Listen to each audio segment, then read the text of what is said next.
মেরাজের মধ্যে আল্লাহর পয়গম্বর আল্লাহর সাথে সাক্ষাৎ করার জন্য যায়। জিবরাইল আলাইহিস সালাতু ওয়াস সালাম আল্লাহর পয়গম্বরকে নিয়ে যাইতেছেন রাস্তা দিয়া। এক খণ্ডের মধ্যে দেখেন একজন মানুষের হাতের মধ্যে পিতলের নখ, পিতল বা তামার নখ, এই পিতলের তামার নখ দিয়া নিজের শরীরটাকে এইরকম ভাবে ছিটতেছে, এইরকম ভাবে পিতলের নখ দিয়া নিজের শরীর নিজে ছিটতেছে, নিজের শরীর নিজে ছিটতেছে। আল্লাহর পয়গম্বর বলেন, জিবরাইল, ও জিবরাইল, এই মানুষটার এই অবস্থা কেন? কেন তার শরীরের মধ্যে এইরকম ভাবে নিজের শরীর তামার নখ দিয়া পিতলের নখ দিয়া ছিটতেছে? কেন এরকম ভাবে ছিঁড়ে ছিঁড়ে গাই? অন্য এক বর্ণনার মধ্যে বলা হয়, এই নখ দিয়া ছিঁড়ে ছিঁড়ে নিজের গোশত আবার নিজে খাইতেছে। এমন কোনো পশু, এমন কোনো বস্তু, এমন কোনো জানোয়ার দুনিয়ার জমিনে দেখে নাই যেই জানোয়ার নিজে এর গোশত নিজে খায়। আল্লাহর পয়গম্বর ডাক দিয়ে বলে, জিবরাইল, কি এমন অপরাধ, কি এমন অপরাধ যে অপরাধের কারণে নিজের গোশতটাকে এরকম ছিঁড়ে ছিঁড়ে খাইতেছে, ছিঁড়ে ছিঁড়ে ফেলতেছে? জিবরাইল আমিন ডাক দিয়ে বলে, পয়গম্বর, ও আল্লাহর নবী গো, এই যে লোকটাকে দেখতেছেন, যে লোকটা নিজের শরীর এইরকম ছিঁড়ে ছিঁড়ে ছিঁড়ে ছিঁড়ে খাইতেছে, ছিঁড়ে ছিঁড়ে সব কিছু আলাদা করে দিতেছে। আমার ভাইয়ের, আমার বন্ধুরা, যেই সমস্ত মানুষ গীবতের সাথে জড়িত, সাধারণ কোনো কথা নয়। হয়তো আপনি বলেন যে আমার জীবনে কোনো গুনাহ নাই, না, আপনি মিথ্যা বলছেন। তামাম জিন্দেগির মধ্যে, তামাম মানুষের মধ্যে, তামাম মাখলুকাতের মধ্যে গুনাহ আছে, কিন্তু এই গুনাহটা যে মালিকের হুকুমে, যে মালিকের শক্তির কারণে হয়েছে, সে মালিকের দরবারে যদি আবার তওবা করে ফেলি যে মালিক, আসলে আমি জুমার নামাজটা পড়তে পারলাম না, মালিক খুব খারাপ লাগতেছে। ও মালিক, ফজরের নামাজটা পড়তে পারলাম না, ভিতরে শান্তি লাগতেছে না। ও মালিক, তোমাকে আজকে আমি এশাকের নামাজটা পড়তে পারলাম না, মালিক খুব খারাপ লাগতেছে। মালিক, চাষের নামাজটা পড়তে পারলাম না, খুব খারাপ লাগতেছে। এটা হলো মুত্তাকি, এই লোকটাই হলো ইমানদার, এই লোকটাই হলো পরহেজগার, এই লোকটাই জমানার ওলি। কিন্তু আমি আর আপনি চিনি না। আমি আর আপনি চিনি কি? হয়তো আব্দুল্লাহ, ওই আব্দুর রাজ্জাক, ওই মালিক, ওই খালেক, ওই আব্দুল খালেক, ওই আব্দুল মালিক, আমরা এইভাবে চিনি। কিন্তু আল্লাহ রাব্বুল আলামিন তার ভিতরে একটা ইমানি অমূল্য রত্ন দিয়ে দিয়েছেন। এই লোকটার ভিতরে ঈমান থাকার কারণে মালিকের দরবারে এশরাকের নামাজ না পড়লে কোনো গুনাহ হয় না, চাষের নামাজ না পড়লে কোনো গুনাহ হয় না, আওয়াবিনের নামাজ না পড়লে কোনো গুনাহ হয় না, সালাতুল হাজাত এশারের নামাজের পরে পড়া হয়, এই নামাজ না পড়লেও কোনো গুনাহ হয় না রে বান্দা। কিন্তু যদি কোনো বান্দা মালিকের দরবারে ফজরের নামাজ আদায় করার পর তাসবিহ তাহলিল কোরআন তেলাওয়াত করে যদি এশরাকের নামাজটা পড়ে মসজিদ থেকে বের হয়, ওই বান্দা যদি আবার বাসায় যাইয়া চাষের নামাজটা যদি মালিকের দরবারে যদি আদায় করে, ওই বান্দাটা আবার যদি মাগরিবের নামাজের পরে 2 রাকাত 4 রাকাত আওয়াবিনের নামাজ আদায় করে, ওই বান্দাটায় আবার যখন এশারের নামাজের পরে আবার সালাতুল হাজতের নামাজ আদায় করে, আল্লাহ বলেন বান্দা এত মায়া লাগে তোরে, এত মায়া লাগে, এত ভালোবাসা ঢুকায় দিলি রে বান্দা, এত মায়া লাগায় দিলি রে বান্দা। কেউ জানে না, কেউ জানে না, সবাই জানে তুই আব্দুল্লাহ, সবাই জানে তুই আব্দুর রহমান, সবাই জানে তুই আব্দুল মালিক, কিন্তু আমি আল্লাহ জানি তুই আমার প্যারা খাঁটি একজন মুমিন আল্লাহর ওলি। মালিকের দরবারে জিকির আদায় করলে মালিক বলে বান্দা তুই জিকির করলি, তোকে আমি এত সুন্দর একটা জিব্বা দিলাম, জিব্বা দিয়ে তুই জিকির আদায় করলি, জিকির আদায় করার কারণে মালিক বলে বান্দা তোর জিব্বাটাকে আমি বানাইলাম, কুকুরেরও জিব্বা দিলাম, কিন্তু কুকুরের জিব্বা দিয়া কথা বলতে পারে না, তোকে মানুষ বানাইলাম, তুই কিন্তু কথা বলতে পারিস। মানুষের মধ্যে আবার কয়েকটা বাক করে দিল, এই মানুষ কিন্তু এই জিব্বা দিয়ে আল্লাহ তাআলার নাফরমানি করে, এই জিব্বা দিয়া কিন্তু মানুষ আবার আল্লাহ তাআলা শুকর আদায় করে। ওই শুকর গুজার বান্দাকে বলে বান্দা ও বান্দা আমি আল্লাহ তোকে বানাইলাম, আর তুই শুকর গুজার বান্দা হইলি, শুকর গুজার বান্দা হওয়ার পরে তোর লাভ কি তুই জানিস? তোর লাভ হইল তুই যখন মৃত্যু বরণ করবি তুই হাসতে হাসতে বিনা হিসাবে তুই জান্নাতে চলে যাবি। সুবহানাল্লাহ। মালিকের জিকির করলে লাভ না লস? মালিকের জিকির আদায় করলে জিহ্বাটাকে তরুতাজা রাখলে মালিক বড় খুশি হয়ে যায়।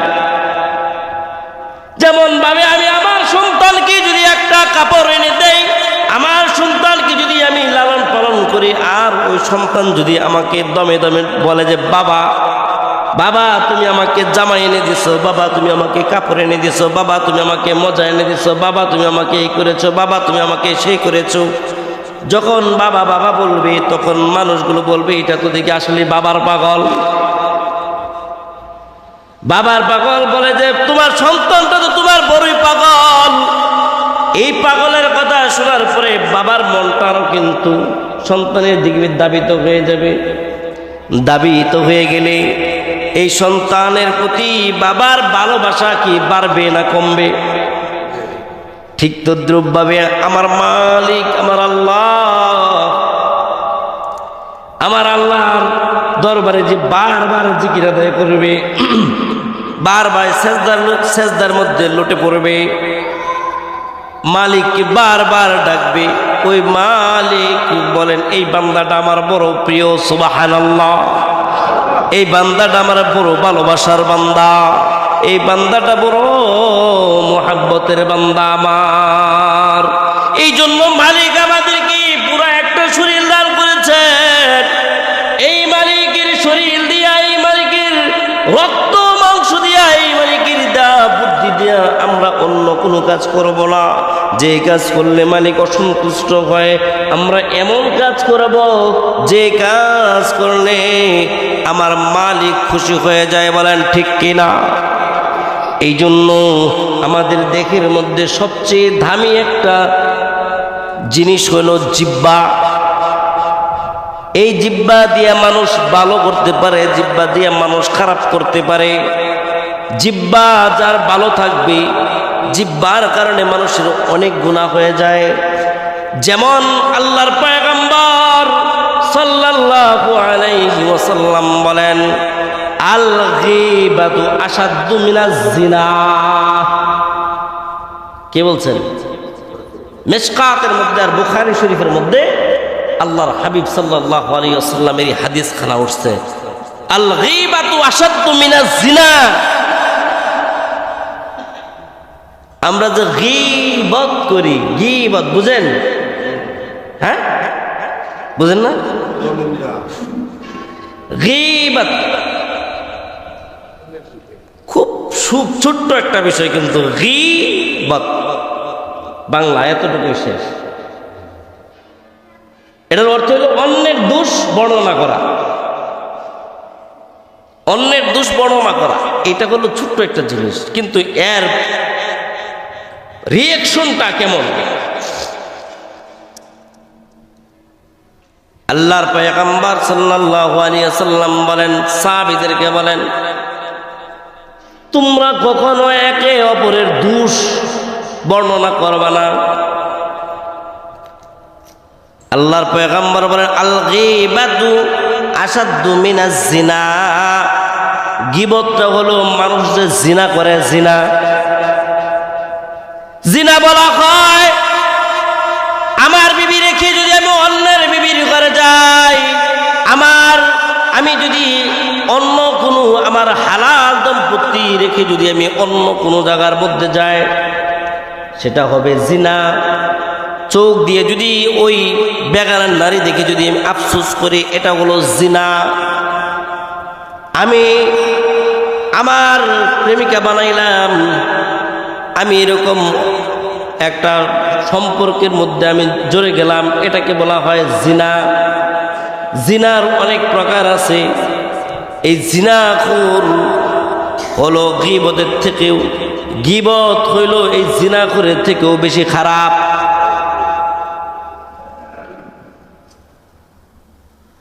বুঝলে বুঝপাতা, না বুঝলে তেজপাতা। বুঝলে জিনার থেকে বাঁচবেন, না বুঝলে জিনার মধ্যে পড়ে থাকবেন। এখন তো আমাদের আদালত হইল শাস্ত্রের মধ্যে, ওই জায়গার মধ্যে উকিলও পাওয়া যায়, ওই জায়গার মধ্যে ম্যাজিস্ট্রেটও পাওয়া যায়, ওই জায়গার মধ্যে বড় ধরনের সব দলের লোক আছে। শুধু জিনা করলেই মানুষ খারাপ মনে করে, কিন্তু এই যে আমি গীবত করলাম, এই গীবতটা মালিকের জিহ্বা দিয়েছে, আমি নাড়ায় চাড়ায় কথাগুলো বললাম। আল্লাহর পয়গম্বর বলেন, গীবত করবা না। গীবত কাকে বলে? আমি এখানে বসে কথা বলতেছি, আপনারা কথাগুলো শুনতেছেন, কিন্তু যদি আপনি আমার প্রশংসা করেন, প্রশংসা করার পর আমি চলে যাওয়ার পর যদি প্রশংসা করেন, এই প্রশংসা করার কারণে আপনার আমলনামার মধ্যে নেকি যাবে। আর যদি আল্লাহ না করো, যদি আমার নামে যদি বলেন আজকে তো আমার টার্গেট করে বলছে, আমাকে বলছে, অমুক বলছে, তুমুক বলছে, আজ বেশি ভালো লাগছে না কেন বললো, এই যে একটা কথা বলবেন, এই কথা বলার কারণে আপনি যে আমার নামে আরেকজনের নামে একটা নালিশ লাগাই দিলেন, আমার নামে যে আরেকজনের নামে একটা ক্লিপ লাগাই দিলেন, এই ক্লিপ লাগানোর পর আল্লাহর পয়গম্বর বলেন, এই যে সে সত্য কথা বলছে, মজলিসের মধ্যে সত্য কথা বলছে বা সে ভালো কথা বলছে, ভালো কথাটাই আবার যদি এরকমভাবে আরেকজনের মধ্যে ক্লিপ লাগায় দেয়, তার দোষ একটা সে করছে। একটা মানুষ দোষ করতেই পারে, করছে একটা দোষ, এটা যদি আমি আবার যাই আরেকজনটা লাগাই, এটা হলো গীবত। বা সে করে নাই, এটার মধ্যে হলো দুইটা জিনিস। একটা হলো একটা জিনিস সে করে নাই, না করার কারণে সে এই জিনিসটা বলছে, এটার মধ্যে এটাকে বলা হয় দুইটা গুনাহ। এটা কয়টা গুনাহ? দুইটা গুনাহ। একটা হলো সে করে নাই, মিথ্যা কথা বলছে। একটা হলো মিথ্যা কথা বলছে, আরেকটা হলো সে মিথ্যা বইলা যে গুনাহ করছে, আবার গীবত বইলাও আরেকটা গুনাহ করছে। এই যে দুইটা গুনাহ, এই গুনাহগুলা করা যাবে না। এটা করলে আল্লাহর পয়গম্বর সাল্লাল্লাহু আলাইহি ওয়াসাল্লাম বলেন, তোমরা যদি এটা বলো, এটাকে বলা হয় বুহতান। আরবিতে কি বলে? বুহতান। সে দোষ করেছে, এটা হলো গীবত। আপনি এটা যা প্রচার করলেন, সে করে নাই, এটা হলো একটা মিথ্যা কথা বললাম, আবার আরেকটা হলো এটা প্রচার করলাম, সমালোচনা করলাম, প্রচার করলাম, এই দুইটা গুনাহ। এই জন্য মিথ্যা কথা বলা যাবে না, গীবত করা যাবে না। যদি কারো গীবত হয়ে যায় সাথে সাথে মালিকের দরবারে তওবা করতে হবে। জাল্লা এটা আমাদের তওবাটা এরকম হয় যে ভাই তোমারই বলছি, এটা যদি আর কেউ না শুনে, মানে একটা অপরাধ আমি করলাম, করার পরে এই ভাই শুনছে, শুনে এরা ওনাকে বলতেছে, উনি আবার ওনাকে বলতেছে যে সাংবাদিক সাহেব এটা কিন্তু শুধু আপনাকে বলছি, আর কাউকে বলবেন না। আবার কিছুক্ষণ পরে ওনার সাথে সাক্ষাৎ হলো, বললো যে এ কথাটা কিন্তু আপনার সাথেই বলছি, আর কাউকে কিন্তু বলি নেই, এটা কিন্তু আপনি বলবেন না। এই লোকে আবার বলতেছে ভাই রে দুনিয়াটাতে কি হয়ে গেল, কোত্থেকে যে কি হয়ে গেল, কি যে ভাই বলতেছে কি হয়ে গেল, কি যে হয়ে গেল না এগুলো মুখে প্রকাশ করা যায় না। কি হইল, হয়েছে, আরে ভাই আপনি বলতে পারেন না, আমি কি কাউকে বলবো? ভাই আবার প্রচার করে দিল। এইরকম ভাবে এই জিনিসগুলো ছড়াছড়ি হয়ে যায়। আল্লাহর পয়গম্বর সাল্লাল্লাহু আলাইহি ওয়াসাল্লাম বলেন যে এই সমস্ত গুনাহ যদি কারো ভিতরে হয়ে যায় সাথে সাথে মালিকের দরবারে ক্ষমা চাও, ক্ষমা চাইয়া মালিকের কাছে তুমি আবার পুনরায় তোমার জায়গার মধ্যে চলে আসো। এখন আমি এই জিনিসটা জানার পরে যদি আমি ক্ষমা চাই, এই জন্য আমরা চেষ্টা করব গীবত থেকে হেফাজতে থাকা। গীবত আমরা করব না ইনশাআল্লাহ, কারো দোষ আমরা বর্ণনা করব না ইনশাআল্লাহ। আমরা সরাসরি তাকে যে বুঝাবো, বুঝ দেওয়ার চেষ্টা করব। এটাই হলো আমরা আমাদের মুসলমানদের আমল, এটাই হলো আমাদের কাজ। আল্লাহর পয়গম্বর সাল্লাল্লাহু আলাইহি ওয়াসাল্লাম বলেন, হযরত আনাস রাদিয়াল্লাহু তাআলা আনহু থেকে বর্ণিত, আল্লাহর পয়গম্বর মেরাজের মধ্যে যখন যায়, মেরাজের মধ্যে যখন যাইতেছে, জিবরাইল আলাইহিস সালাতু ওয়াস সালাম রাস্তা দিয়া আল্লাহর পয়গম্বরকে নিয়ে যাইতেছেন। ও যুবক ভাইয়েরা, বৃদ্ধ বাবাজিরা, কথাগুলো ভালো করে শুনে নেন। মেরাজের মধ্যে আল্লাহর পয়গম্বর আল্লাহর সাথে সাক্ষাৎ করার জন্য যায়।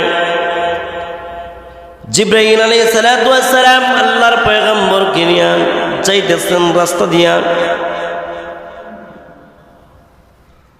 এক খণ্ডের মধ্যে দেখেন একজন মানুষের হাতের মধ্যে পিতলের নখ, পিতল বা তামার নখ, এই পিতলের তামার নখ দিয়া নিজের শরীরটাকে এইরকম ভাবে ছিটতেছে, এইরকম ভাবে পিতলের নখ দিয়া নিজের শরীর নিজে ছিটতেছে, নিজের শরীর নিজে ছিটতেছে। আল্লাহর পয়গম্বর বলেন, জিবরাইল, ও জিবরাইল, এই মানুষটার এই অবস্থা কেন? কেন তার শরীরের মধ্যে এইরকম ভাবে নিজের শরীর তামার নখ দিয়া পিতলের নখ দিয়া ছিটতেছে? কেন এরকম ভাবে ছিঁড়ে ছিঁড়ে গাই? অন্য এক বর্ণনার মধ্যে বলা হয়, এই নখ দিয়া ছিঁড়ে ছিঁড়ে নিজের গোশত আবার নিজে খাইতেছে এমন কোন পশু, এমন কোন বস্তু, এমন কোন জানোয়ার দুনিয়ার জমিনে দেখে নাই যেই জানোয়ার নিজের গোশত নিজে খায়। আল্লাহর পয়গম্বর ডাক দিয়ে বলে, জিবরাইল, কি এমন অপরাধ, কি এমন অপরাধ যে অপরাধের কারণে নিজের গোশতটাকে এরকম ছিঁড়ে ছিঁড়ে খাইতেছে, ছিঁড়ে ছিঁড়ে ফেলতেছে? জিবরাইল আমিন ডাক দিয়ে বলে, পয়গম্বর, ও আল্লাহর নবী গো, এই যে লোকটাকে দেখতেছেন, যে লোকটা নিজের শরীর এইরকম ছিঁড়ে ছিঁড়ে ছিঁড়ে ছিঁড়ে খাইতেছে, ছিঁড়ে ছিঁড়ে সব কিছু আলাদা করে দিতেছে। আমার ভাইয়ের, আমার বন্ধুরা, যেই সমস্ত মানুষ গীবতের সাথে জড়িত, সাধারণ কোনো কথা নয়। হয়তো মনে করতে পারেন এই মিম্বারের মধ্যে বসিয়া সপ্তাহের যে আমলটা আছে আমাদের, সারা সপ্তাহ যে আমরা নামাজ পড়ি বা ইবাদত বন্দেগী করি, এই সারা সপ্তাহের আমলটা আল্লাহ পাক রব্বুল আলামিন বৃহস্পতিবার দিন আল্লাহ পাকের কাছে উঠানো হয়। কথা বুঝছেন? বৃহস্পতিবারের দিনে আমরা যে সারা সপ্তাহ আমল করি, এই আমলটা আল্লাহর কাছে পাঠানো হয়। আল্লাহর হাবিব বলেন, আমি যে বৃহস্পতিবার রোজা রাখলাম, এই রোজা অবস্থায় আমার আমল উপরে পাঠানো হয়। হয়তো আল্লাহ তাআলার কাছে বলা হবে, এই বান্দাটা সারা সপ্তাহে রোজা রাখে বা রোজা অবস্থায় নেক অবস্থায় আছে, এই উসিলায় যদি আল্লাহ তাআলা আমার বাকি 6 দিনের গুনাহ মাফ করে দেয়। এইটা হলো সোমবার দিন রোজা রাখা আর বৃহস্পতিবার দিন রোজা রাখার ফজিলত। বৃহস্পতিবার দিন রোজা রাখার পরে যখন শুক্রবার আসে, তখন তো নিজের একটু ঈদ ঈদ ফিল হয়, ঈদ ঈদ লাগে। আর ঈদ না হোক, আমরা যদি এক জায়গায় আরেক জায়গায় যাই, সমাবেশ হয়, সেই জায়গার মধ্যে ভালো কিছু পড়া। নবীর সুন্নাত হলো জুমার দিনে উত্তম পোশাক পরবে, পরিষ্কার পরিচ্ছন্ন হবে, আগে আগে মসজিদে যাবে, সুগন্ধি ব্যবহার করবে, এক রাস্তায় যাবে আরেক রাস্তায় ফিরে আসবে। তো এই জন্য সব কিছুরই একটা সৌন্দর্য আছে। আমাদের সৌন্দর্য হলো আমরা মুমিন, আমরা মুত্তাকি, আমরা মুসলমান। নবীওয়ালা সুন্নতই হলো আমাদের সৌন্দর্য। রাসূল সাল্লাল্লাহু আলাইহি ওয়াসাল্লামও উঁচু জায়গার মধ্যে বসে কথা বলতেন। এই জন্য আমাদেরকে এরকম একটা স্থান দেওয়া হয়। আল্লাহ পাক রব্বুল আলামিন আমাদের সবাইকে কবুল করেন, সকলে বলেন আমিন। যে আলোচনা করতেছিলাম, গীবত করা যাবে না। একজনের সমালোচনা আরেকজন করতে পারবে না। দোষ হয়েছে, সে আস্তাগফিরুল্লাহ পরে তার থেকে সরে যাবে। যখন সে গীবত বলা শুরু করে দিবে, তার থেকে দূরে চলে যাও। নয়তো বলো যে বাবা ভাই তুমি স্টপ হও, কিন্তু তুমি গীবত করো না। আমার ভাইয়েরা, আমার বন্ধুরা, আল্লাহর পয়গম্বর মেরাজের রজনীতে যখন জিবরাইল আমিন রাস্তা দিয়ে আল্লাহ তাআলার আরশ পর্যন্ত নিয়ে যায়, দেখে এইরকম পিতলের নখ দিয়ে, তামার নখ দিয়ে নিজের শরীরটা এরকম ছিঁড়ে ফেলতেছে। আল্লাহর পয়গম্বর ডাক দিয়ে বলে, জিবরাইল, ও জিবরাইল, এই লোকটা নিজের শরীর থেকে এরকম কেন গোশতগুলো আলাদা করে ফেলতেছে? জিবরাইল আমিন বলেন, ওগো পয়গম্বর, সে দুনিয়ার জমিনের মধ্যে মানুষের গীবত করেছে। এই গীবত করার কারণে কাল কিয়ামতের ময়দান পর্যন্ত আল্লাহ তাআলা যে কয়দিন নাকি ইসরাফিল আলাইহিস সালাতু ওয়াস সালামকে হুকুম না দিবেন, ইসরাফিল দুনিয়ার জমিনের মধ্যে ফুৎকার দাও, ফুৎকার দিয়া দুনিয়ার জমিনটাকে তুমি ধ্বংস করে দাও, সেই দিন পর্যন্ত নিজের চেহারাগুলো এইরকম ভাবে ছিঁড়তে থাকবে আর দুনিয়ার মানুষকে দেখাইতে থাকবে, ও দুনিয়ার মানুষ দেখো, দেখো গীবত করলে কি হয়, গীবত করলে কি হয়। ও ভাই, তোমার যদি বিশ্বাস না হয়, ভিতরে ঈমান নাই, আমরা তো নবীর হাদিসগুলো পড়েছি। নবীর হাদিসগুলো যখন পড়লাম, তখন দেখা গেল যে মনে হইতেছে যে আমাদের চোখের সামনে দৃশ্যগুলো ভাসতেছে, আমাদের চোখের সামনে দৃশ্যগুলো ভাসতেছে। আল্লাহর পয়গম্বর চোখের পানি ফেলাইয়া আল্লাহর পয়গম্বর কান্না শুরু করে দিলেন আর বললেন, আল্লাহ, আমার উম্মতদেরকে তুমি মাফ করে দাও, আমার উম্মত যেন গীবতের মধ্যে না যায়। আমার উম্মতদেরকে তুমি মাফ করে দাও। আমার উম্মতদেরকে তুমি গীবতের গুনার মধ্যে ফেলায়ও না। আল্লাহ রাব্বুল আলামিন তার হাবিবকে সব কিছু ঘুরাইয়া ঘুরাইয়া এরকম ভাবে সব কিছু দেখাইলেন, জাহান্নামের কোন আযাবের মধ্যে কি হইতেছে না হইতেছে এইরকম ভাবে সব ঘুরাইয়া দেখাইয়া আল্লাহ পাক ওই মেরাজের রজনীতে আবার দুনিয়ার জমিনে আল্লাহর হাবিবকে পাঠাইয়া দিলেন। এই জন্য ভাই গীবত করা যাবে না, কারো বদনাম করা যাবে না, কারো সমালোচনা করা যাবে না। একদম যতক্ষণ পর্যন্ত মানুষের সমালোচনা করবেন ততক্ষণ পর্যন্ত আল্লাহর নামের জিকির করবেন। আল্লাহর নামের জিকির করলে আল্লাহ খুশি হয়, জিকির করলে মালিক খুশি হয়। আর যদি গীবত করে তাহলে আল্লাহর নবী বলেন তুমি জিনার থেকেও বেশি বড় অপরাধ করে ফেলেছ। ভাই কথা বোঝা যায়? গীবত করা যাবে? এ কথা বলেন, গীবত করা যাবে? অন্যের সমালোচনা করা যাবে? অন্যের পিছনে পিন মারা যাবে? হ্যাঁ, অন্যকে পিন মাইরা মানুষকে ক্ষতিগ্রস্ত করা যাবে? কেন করেন বলেন তো দেখি, কি ফায়দাটা পান বলেন? কেন করি আমরা? অল্প একটু সময় দুনিয়ার জমিনের মধ্যে আসছি, ভাই ভাই হয়ে থাকতে পারি না? একজনের পিছনে আরেকজনে কেন লাগলাম? কি অপরাধ? আজকে মারা গেলে কালকে তো সেই আমি আর আপনি তার জানাজার মধ্যে শরীক হয়ে যায়। তাহলে অহংকারটা থাকলো কোথায়? 5 ওয়াক্ত নামাজের সময় তো একসাথেই হয়ে যায়, অহংকারটা থাকলো কোথায়? অহংকার তো নাই। তাহলে মাঝখানে এই যে আমি নামাজ পড়তেছি, রোজা রাখতেছি, হজ করতেছি, জাকাত দিতেছি, ইবাদত বন্দেগী করতেছি, এমনকি মিথ্যা কথা বলি না, কিন্তু গীবত করি। কেন করি আমি এই কাজটা কেন করি?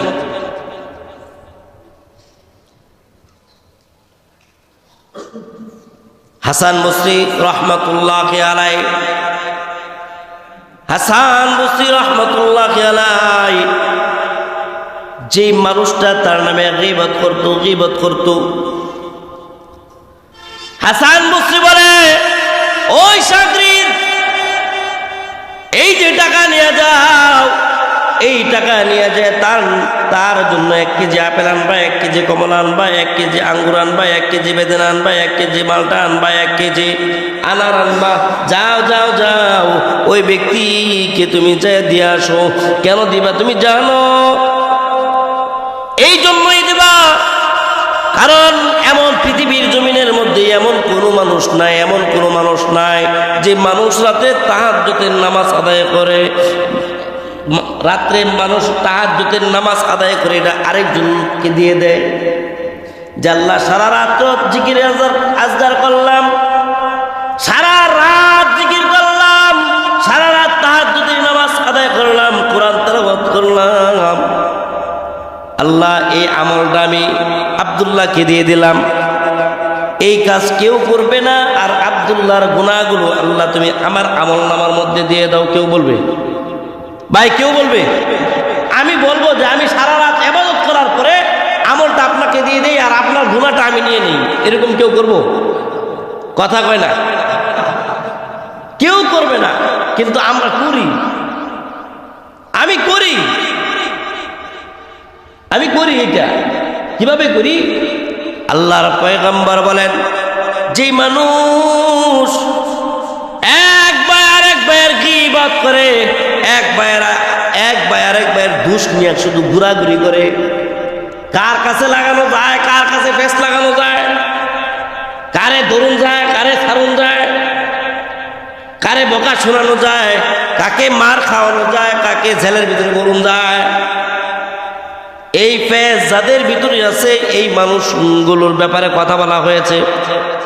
এই মানুষগুলোর ব্যাপারে বলা হয় হাসান বসরি রাহমাতুল্লাহি আলাইহি এই ফল ফ্রুট ও এই গীবতকারীর বাসার মধ্যে পাঠায় দিছে। আমরা তো পাঠাই না, আমরা আরো ভায়ার হই। ওই বেটা তুই আমার নামে এই কথা কইলি কে? হ্যাঁ, তোর কি ক্ষতি করছি, কেন কইলি? ওই ফায়ার হয়ে যায়। কিন্তু যদি আমরা এরকম মানে কোমল একটা আচরণ দেখাইতে পারতাম, এই লোকটা বুঝতে পারতো যে আহারে আহারে। কিন্তু আমরা তো এই সমস্ত কাজ করি না।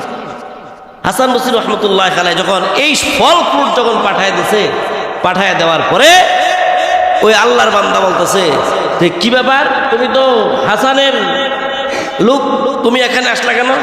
যে যে আমাদের হুজুরে আপনার জন্য এই হাদিয়া পাঠায় দিছে। যে কেন পাঠাইছে? কয় আপনি যে হুজুরের দুষ অমুক অমুক ব্যক্তির কাছে ছড়াইতেছেন, এই জন্য পাঠায় দিছে। পাঠায় দিয়ে বলছে যে আপনি খুব ভালো করছেন, খুব হুজুরের খুব উপকার করছেন, কিছু আমল কমতি ছিল এটা বাড়ায় দিলেন। কয় কেমন? যে হুজুর আপনাকে ফল ফ্রুট পাঠায় দেওয়ার কারণ হইল আপনার নেকিগুলো হুজুরে নিয়ে নিছে, আর হুজুরের কিছু গুনাহ ছিল, কিছু আমলের কমতি ছিল, সেটা আপনার মধ্যে চলে আসছে। কি বলো কি বলো?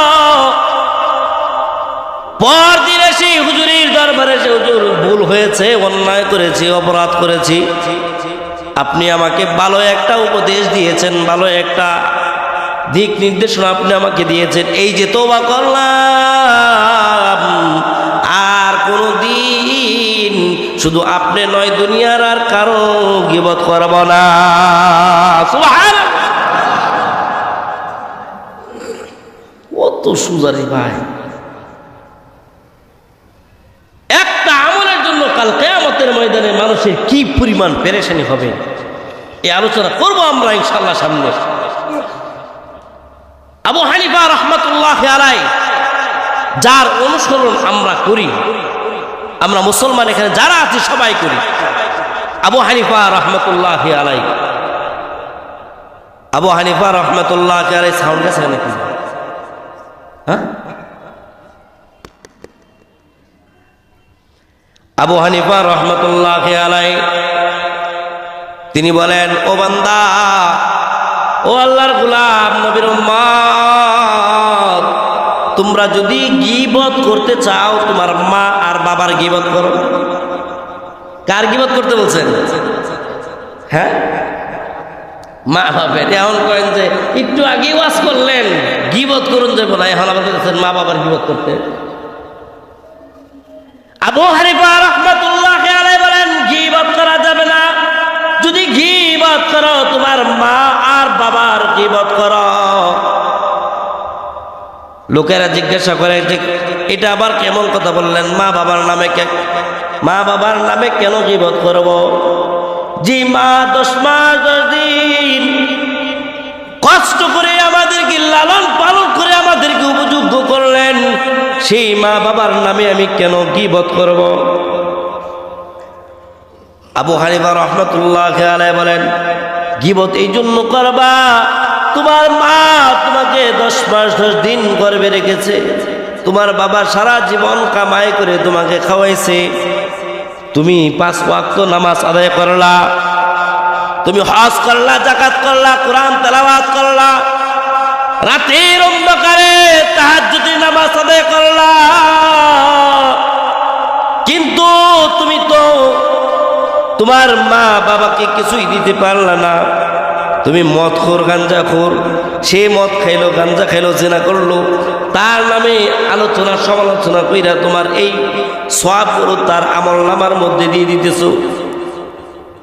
আবু হানিফা রাহমাতুল্লাহি আলাইহি বলেন তোমার মা তোমার বাবার নামে যদি গীবত করো, তাহলে তোমার এই নেকিগুলো তোমার মা বাবার আমলনামার মধ্যে চলে যাবে। আরো জোরে বলেন সুবহানাল্লাহ। এ জীবনে না করিলাম বন্দিগি, গুনাহ করে কাটাইলাম জিন্দেগি, গুনাহ করে কাটাইলাম জিন্দিগি, তওবা করে আবার তওবা ভাঙ্গিলাম। ঠিক না? অবশেষে খাঁটি তওবা করিলাম। দেখেন আমাদের জিন্দেগিটা শেষ হয়ে যেতেছে বন্দিগি ছাড়া। তওবা করতেছি, কিন্তু তওবা করতে করতে এমন সময় আসছে আমাদের সেন্স ঠিক থাকে না। আল্লাহ পাক রব্বুল আলামিন যেন আজকের যে আলোচনা হয়েছে এই আলোচনার মধ্যে ছোট্ট একটা কথা, সেটা হলো গীবাত, যেটাকে আমরা ঘি আর ভাতে মিশ্রণ করে চলতেছি। ঘি আর ভাতটা খাইতে, গরম ভাত আর ঘি খাইতে যেরকম মজা, গীবত আমি গরম ভাত আর ঘি দিয়ে খেয়ে আসছি, এখন পেটের মধ্যে একটা কথা আছে, এটা যতক্ষণ পর্যন্ত আমি ফ্লাশ না করতে পারবো ততক্ষণ পর্যন্ত আমার ওই শান্তিটা লাগে না। এই জন্য বলা হয় ঘি আর ভাত, এটা হলো গীবত। এই জন্য আল্লাহ পাকের কাছে আমরা তওবা করবো আজকে।